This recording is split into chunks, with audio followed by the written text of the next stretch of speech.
Much for joining us. And we're, of course, on the daily program with COPEC, starting usually at 2 o'clock every day. So we're really happy to have you join us. And we can kind of keep this very informal today. We're pleased to have Jeff Young back, who is otherwise known as the LinkedIn Guru. And so he's going to talk to us, of course, today about how much time one should spend on LinkedIn. I've been very interested in hearing about this myself as your host today. So on the screen, of course, we have our typical disclosure. Many of our speakers do act on the board of directors of COPEC. So we wanted to make the disclosures of those relationships. Also, we wanted to show very briefly, for those of you that may be first time joining us, that COPEC is a nonprofit. It started about in 2006, composed of, again, many speakers that volunteer their time to give programs such as this, some of which also do individual consultations at no cost or obligation. And our mission, of course, is strictly educational in nature, no attempts to do any sales or promote anybody's business in general. Now, again, we have our website is kind of closed down. We're kind of re-engineering that, if you will. So we're happy you were able to join us maybe in a direct link to our program. But normally we do invite you to go into the portal on the education, copeceducation.org. That is our website, COPEC, standing for Central Ohio Professional Education Council. So copeceducation.org is our website, and you'll see a number of portals available to you. Normally to be able to sign up for our daily programs. We also have each Friday a program with very many good topics that our speakers can get more kind of in-depth because it is an hour kind of presentation. We have other special programs that you can access to through that portal. So we really appreciate you being with us, and we really appreciate Jeff Young being with us again. He has been with us and talked about various aspects of LinkedIn. I've been very curious about this one, Jeff, so we're going to turn things over to you. Thanks for joining us, and I want to know how much time I need to spend on LinkedIn as well. All right, well, thank you. Namaste. Jeanette, if you have questions, please put them in the Q&A or put them in the chat box. We'll be checking that every once in a while. I'd really rather answer your questions or Jerry's questions than do a presentation. That's not my style. I love questions. As a teacher, I love questions. The question about how, I get asked this question a lot. How much time should I spend on LinkedIn? And, I hate to do this, but I have to give you the consulting answer. The consulting answer is, it depends. Yeah. And it really depends on what your goals are for actually doing something on LinkedIn. So from that perspective, it's a matter of, depending on your goal, you can use it to solve that goal or solve other kinds of goals as well. I mean, Jerry, as far as use of LinkedIn, what's your goal of using LinkedIn? What do you want to use LinkedIn for in the first place? Well, I appreciate that question. Of course, part of me is a business owner, and part of me is a family man, and part of me has a lot of friendships. But I would say my top priority is I would like to stay in touch better with what I call my centers of influence, the people that help me serve my clients. They could be attorneys, they could be CPAs, they could be guru specialists in LinkedIn.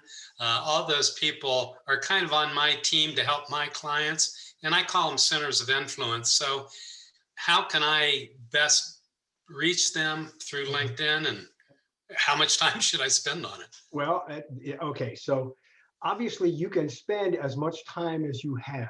I mean, literally, you can go through this process and spend time on LinkedIn, and you could literally be on LinkedIn all day, okay? Now, I don't recommend it. Obviously, you have a business to run as well. So you've got a lot of other things and a lot of other priorities. But I think one of the keys to being successful on LinkedIn is actually spending some time each day, okay? Because from what I hear you talking about, and when you say centers of spheres of influence or centers of influence. Uh-huh. I mean, when I heard you say that word, I heard network. You want to keep up with your network. You want to keep in touch with all those folks that you know out there. Okay.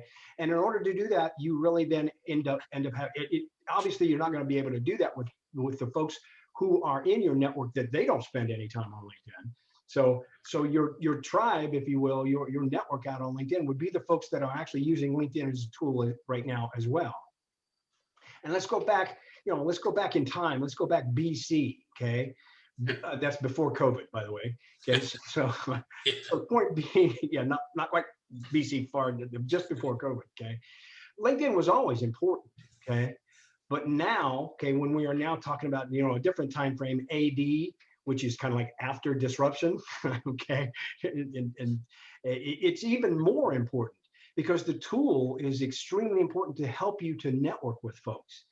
Here's an illustration. You and I were talking about this just a little while ago, okay? LinkedIn is a wonderful networking tool, and I'll show you some things on the screen here in just a second. But LinkedIn is a wonderful tool for you to network with people you know. It's also a wonderful tool to network with people that you don't necessarily know, but would like to know as well. And here's the illustration. About a couple of Mondays ago, okay, I started my day at 9 a.m. And at 9 a.m., I was doing a podcast with a gentleman from Israel. Wow. That's how, and I learned, and I got to, touch base. I networked with him, and I met him through LinkedIn, okay, or someone introduced us. I can't remember. I think I actually met him, okay. And then at 5 o'clock that very same evening, okay, I was on a LinkedIn live broadcast that's very similar to this, a Zoom broadcast, if you will, okay, a broadcast with a lady in Australia. So it's amazing to me that how powerful this tool is of getting you those kinds of connections and allowing you to keep in touch with those kinds of connections. Now, obviously a part of that is actually engagement on LinkedIn. It's engaging with those folks. Now you can do that through messaging, you can do that through, et cetera. I think the best traction that you ever get is to actually go out there and look at your own network and then interact with them with what they're doing on LinkedIn. Obviously, you're not going to see anything on your homepage feed if the people that in your network are not doing anything. But the cool part about LinkedIn is that when you go to your homepage, it will show you what your network is up to. Okay, which cue the share the screen. I'll go ahead and share the screen, and that will take you away from you. But let's go take a look really quickly at my home screen.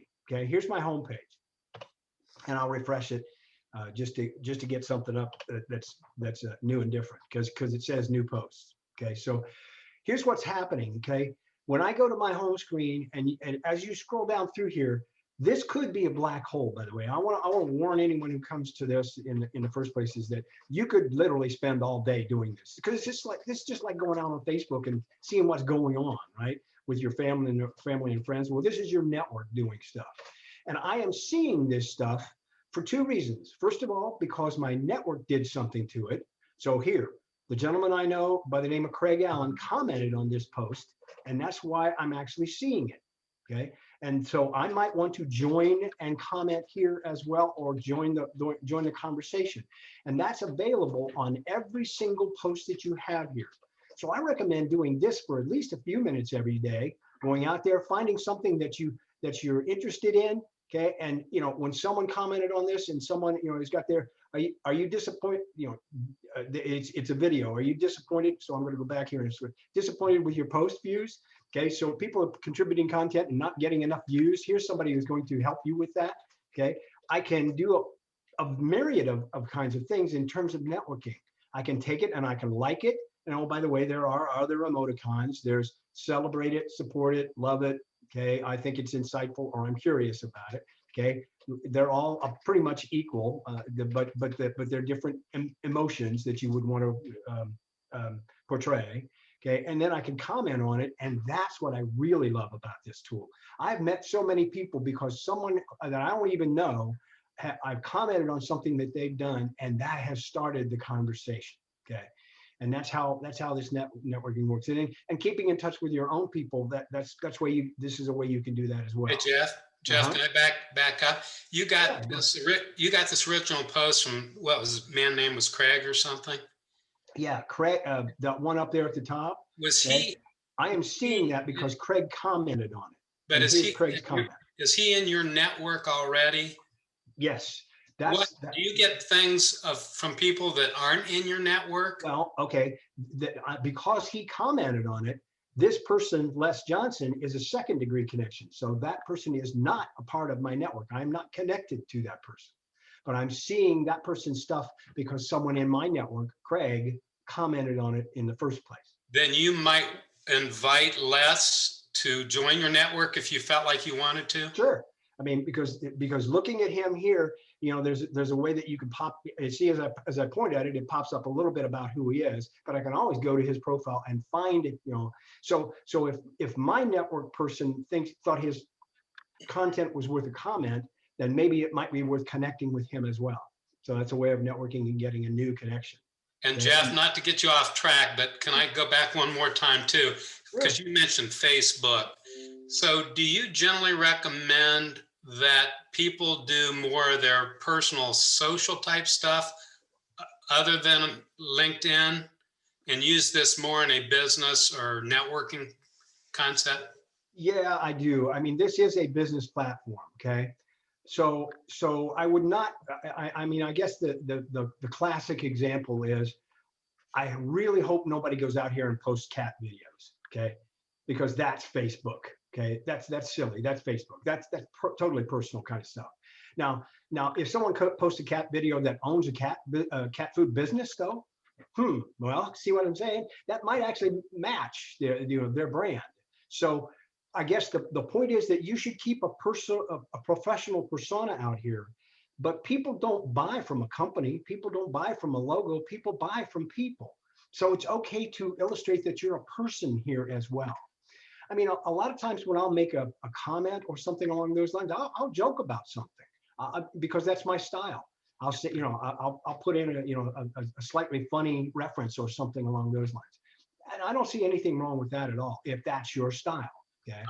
So yeah, you have to be true to yourself. And I think all of that is a part of what you end up building as a brand. And every single comment you make, every single thing that you do out here like that is an opportunity to build that brand. And that's a perfect illustration of how to do that. I mean, for example, okay, Craig Allen, all his comments said was haha, classic, and 2 emoticons with smiley faces on it. Okay. He's okay with using emoticons. Some people aren't. It's a personal preference. I use emoticons all the time. Okay. I mean, in terms of what the way that I would comment out here, one of the things that I would always do is I would probably do something like put a picture out here. Okay. So I might actually do something like this, and bear with me for just a second, because I might actually do something that would have me as the LinkedIn guru out there. And I might post that kind of picture as an example. Okay. So, is that business related? Well, it's related to me, okay, and my brand. So, you can do that kind of thing as well. And one of the other things that I'm doing a lot of times is I'm signing off of a comment. Whoops, I'm sorry. I'm signing off of a comment with something that might be like this as well. See, it's a part of what's become a part of my brand is to use the word namaste, because I'm a guru, okay? And oh, by the way, I took that to the next level. And spending time on LinkedIn to build that brand, I created an acronym out of the word namaste, okay, which means network and make all sorts of terrific energy. Okay, and that's just my style. I'm a networker. That's really what I am doing, on LinkedIn and my use of LinkedIn. So yes, I've got a couple of emoticons here as well.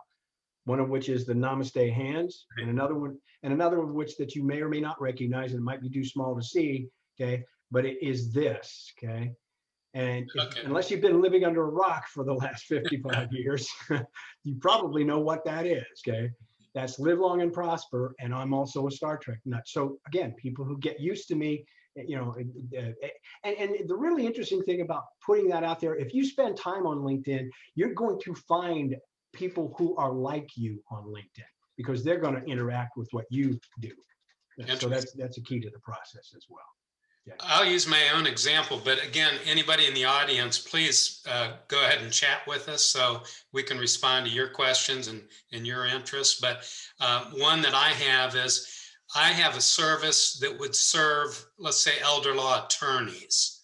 And I have, let's say, 5 or 6 in my network already, but I'd like to expand that. How do I go about that? And what's my source for finding out about others? Finding out about others that are in that same genre. Okay, well, first of all, this is a networking tool. So one of the things that I might do is take those 5 or 6 people that you already know and send them a message that says, do you know anybody else that I might be interested in that does this?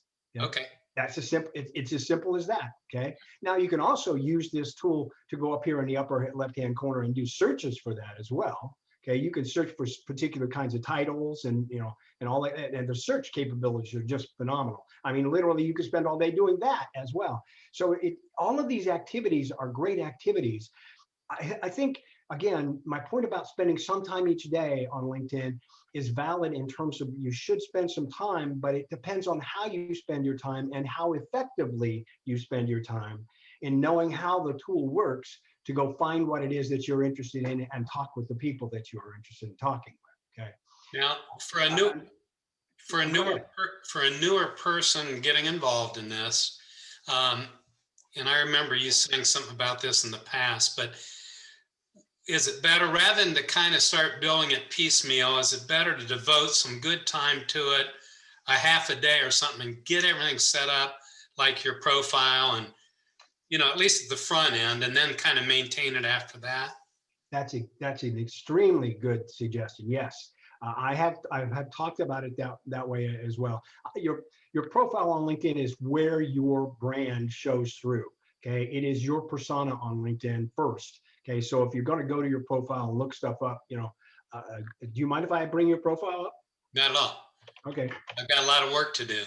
Yeah, well, fine, but again, Rome wasn't built in a day, neither is this. Okay, so this is where people will see who you are and what you do and the value that you bring. Okay, now here's, as far as spending time on LinkedIn, I would tell you that yes, that's the best place to start. Okay, is at your profile and spend some time. And you don't have to do something every day, because I want you to be on LinkedIn every day, but not necessarily make an update to your profile every day. Okay. I mean, one of the things that you don't have, as an example, is a background banner. This banner has got nothing in it. You should take a look. I think Jay has one. Okay. I think Jay's got one. And so see the difference. Oh, I guess Jay doesn't have one. I beg your pardon. Okay. Well, at any rate. Could that be a compliance issue or not necessarily? Well, it shouldn't be, because again, it really is literally, I mean, if you look at mine, here's my background banner. It's my brand. I'm a teacher. What's your superpower? Again, with the boy in blue behind me, it matches, right? So it should be the same everywhere. Okay. And my point in doing this is that you should be enhancing your profile on a continuous basis. Okay.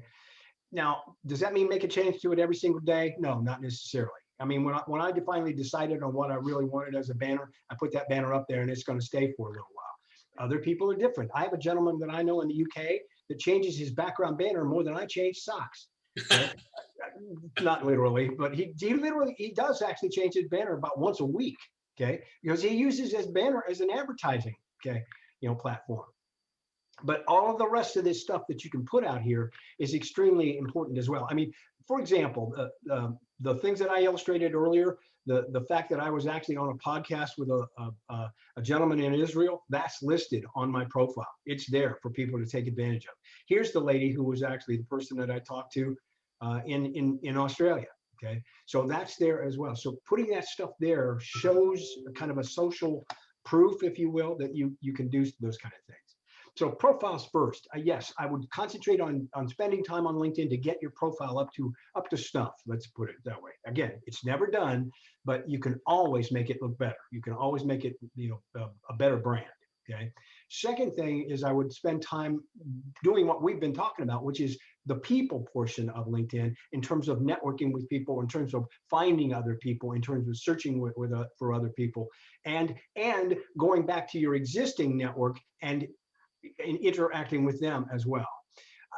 I know it's silly, and you may not think of it in terms of LinkedIn as opposed to Facebook, but LinkedIn will give you notifications that will tell you when it's one of the people's in your network's birthday. Okay. So it might not be such a bad thing for you to actually wish them a happy birthday. It's a quick message. You just pop something out there, and it's keeping in touch. It's just a matter of keeping in touch. And the more you keep in touch, the more that they will be appreciative that you keep in touch. Okay. Yep. Okay. And then that third one, okay, the third area, if you will, as far as spending time on LinkedIn, is the participate thing. Okay. From the participate perspective, that is actually providing content. That's actually putting something out there. And actually, I do know that Jay does a lot of that. Okay. So if you're checking out somebody else's profile and you want to see their content, all you have to do is go to their profile, scroll down a little ways, okay, and where it says see all activity, click that, and then click on posts. Okay. And I know Jay is not. So one of the goals of using LinkedIn might be to promote your business. Okay, that's fine. But if you're going, as you notice here, neither one of these posts is about, okay, the retirement strategies or about even COPEC. Now we're using it to promote COPEC as well in separate, through the COPEC company page. But Jay's doing what I highly recommend that you do. Every once in a while, you should put out a post that is about your industry, that is information that you think your network might be interested in. And that's exactly what he's done here. He's just forwarded a link to the article of U.S. News and World Report. Okay, that's perfect. That's exactly what I'm talking about. And that's time well spent. And honestly, I don't think it took him very much time to do that. And LinkedIn's even helping out here by saying, if I'm going to go look at the details of this, it's only a 6-minute read. See where I'm pointing right here? Oh, wow. Yeah. Isn't that nice? They didn't used to do that. Okay, so it's really nice. Now I can determine, oh, I'm interested in that. I wonder if I've got time to read it. Oh, it's only going to take me 6 minutes. Maybe I'll read it. Okay. Nice. So that aspect of it is kind of the third and kind of, in my mind, where the rubber really meets the road as far as LinkedIn is concerned, because that last piece of it is the engagement piece of it. It's not only providing content, and I'll tell you that this is one of the key things that you can do to differentiate yourself on LinkedIn. Okay, here's the statistic for you. There are over 722 million of your closest friends on LinkedIn. Well, maybe not your closest friends, but there's over 722 million people on LinkedIn. Okay, professionals on LinkedIn. Of those 722 million people, on a weekly basis, only 3 million of them actually produce any content. Yeah, really. That's less than 1/2 of 1%. So if you want to differentiate yourself, then go out there and do that in terms of producing some content and engaging with existing content, because that will really get you some traction. It's an easy way to differentiate yourself. That's a good way to get top of mind presence, isn't it? Yep, exactly. Again, encourage any audience participation. And you might want to defer this, Jeff, but I asked you even before the program, for most people, is the level 1 service that doesn't really require a fee, does that serve most purposes? For the most part, what's to be gained? Yeah, for the most part, there are reasons to pay for LinkedIn. We've talked a little bit about this, I think, in a previous program, but very, very briefly, okay? There are reasons to pay for LinkedIn, because when you pay for LinkedIn, you do get extra capabilities, okay? Now, it depends on what you do, though. It's kind of like your goal. Again, let's go back to the goal of using LinkedIn, okay? Obviously, if you're a recruiter, lots of recruiters pay for LinkedIn, okay? 60% of LinkedIn's income comes from recruiting services. So they've got a package for recruiters, and that gives extra capability there. If you're in sales, that might also be another reason for you to pay for LinkedIn. And each of these, there's 4 different packages. Each of these is anywhere from $40 a month up to, I think, I want to say $200 a month or something along those lines. So none of them are a huge amount. I think Sales Navigator, which is the sales package, is the most expensive, and I think that's about $200 a month. So the point being is you don't have to make too many sales using a tool like LinkedIn in order to get your $200 back. Okay, so so it definitely might be worthwhile. There's also a business package. So if you're an entrepreneur and you own a business, you might want to take advantage of the business package as well. And I think that business package is only something like $65 a month. So it's not that expensive. I think the thing that I have to come back to when I'm answering this question every single time is that, honest to goodness, when I look at the people that I do seminars for, 95% of those people have not even scratched the surface of what you can do on LinkedIn for free. Yeah. Much so I don't mean to be nasty, but I got to ask the question: if you haven't even really delved into what you can do on LinkedIn, how is paying for it going to make you any better at it? That's Okay. a fair question. So from that perspective, and a lot of the job seekers that I talk to, I just highly recommend that no, you don't need to pay for it, because there are ways to get what you need to get for free instead of having to pay for it. Okay. So I think we're Jeff, getting we're close starting to to run a little short on time. Yeah. Just also maybe address one last thing for me. I hope we can get some other questions, but how, I guess, how am I notified? And I guess it's self-explanatory. When somebody is trying to reach me, how am I notified of that? And can I keep that in storage, or, keep track of that? Well, there's a couple of different ways. Obviously, if they have sent you a message through LinkedIn, okay, and you Right. have your settings correct, then when a message comes through LinkedIn, it will send it onto your email, okay, the email that you established for LinkedIn. So if if you've got that allowed, okay, and haven't turned off the fact that you don't want to see any emails from LinkedIn, that's an easy way, because when someone sends you a message, you'll get there. But if you're doing what I'm recommending you do, you don't even have to have that turned on if you don't want to, because if you're actually going to spend a few minutes on LinkedIn every single day, all you got to do is check your messaging, and that's right up here at the top. Okay.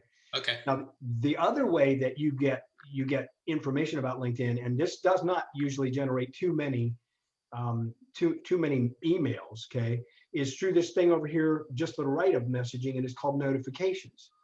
So if you haven't checked your notifications and you haven't been on LinkedIn for a while, then you come back in here and you'll have quite a few. Okay. So that's also, and it notifies you that someone mentioned you. It notifies that someone has commented on stuff that you put out there. It notifies you. That's where the notification of somebody's got a work anniversary or a birthday comes up. Those types of things are always there as well. So that's where, and yes, it will stay there, but it won't stay there forever. Once you go look at those notifications, they still stay there, but it turns them off. You won't see the red number anymore. Okay, great. Okay. Well, Jeff, we've hit that 2:30 hour. I certainly appreciate you joining us again today. And I know you're going to join us one more time before the end of the year. And so I know I've learned a lot. I hope our attendee has. And we will look forward to seeing you before the end of the year. Have a great Thanksgiving. And thanks, folks, for joining us. And we'll talk to you again soon. All right. Take care. Thank you. It was a pleasure doing business with you. Thank you, Guru.